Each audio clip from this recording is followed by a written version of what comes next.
ચૂંટણીને લઈને ભાજપ સજ્જ થઈ ગયું છે અને મંત્રીઓને ચૂંટણીઓને લઈને જવાબદારી સોંપવામાં આવી છે। કેબિનેટ બેઠકમાં જિલ્લાઓની જવાબદારી સોંપાઈ છે।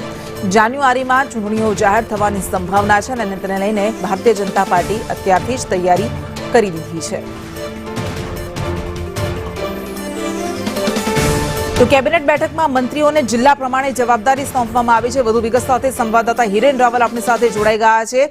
સ્થાનિક સ્વરાજ્યની ચૂંટણી ડિસેમ્બરના એન્ડમાં થવાની શક્યતા હતી, હવે જાન્યુઆરીમાં થશે, એ જાહેર થશે તેવી સંભાવના છે, પણ આ બધા વચ્ચે ભારતીય જનતા પાર્ટી અત્યારથી જ તૈયારીઓ શરૂ કરી દીધી છે।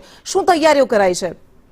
સ્વાભાવિક રીતે ચૂંટણી જાહેર થાય તે પહેલાના જે કામો છે એ માટે મંત્રીઓને સૂચના આપવામાં આવી છે। કેબિનેટ બેઠકમાં જે મંત્રીઓના પ્રભારી જિલ્લાઓ છે એ દરેક 2 જિલ્લા અથવા તો એક જિલ્લામાં પ્રભારી મંત્રી તરીકે જ્યાં સ્થાનિક સ્વરાજ્યની ચૂંટણી છે, નગરપાલિકા છે કે મહાનગરપાલિકાની ખાલી બેઠક હોય, જિલ્લા પંચાયત, તાલુકા પંચાયત હોય, તો એ ખાલી પડેલી બેઠકો અથવા તો આખી નગરપાલિકાની સામાન્ય ચૂંટણી હોય તો ત્યાંના પ્રશ્નો, ત્યાંના બાકી કામો સંકલન વહીવટી તંત્ર સાથે અને જિલ્લા સંગઠન સાથે એટલે કે ભારતીય જનતા પાર્ટી સાથે સંકલન કરી અને જે બાકી કામો છે એ ચૂંટણી જાહેર થાય તે પહેલા પૂરા કરવા માટે સૂચના આપવામાં આવી છે।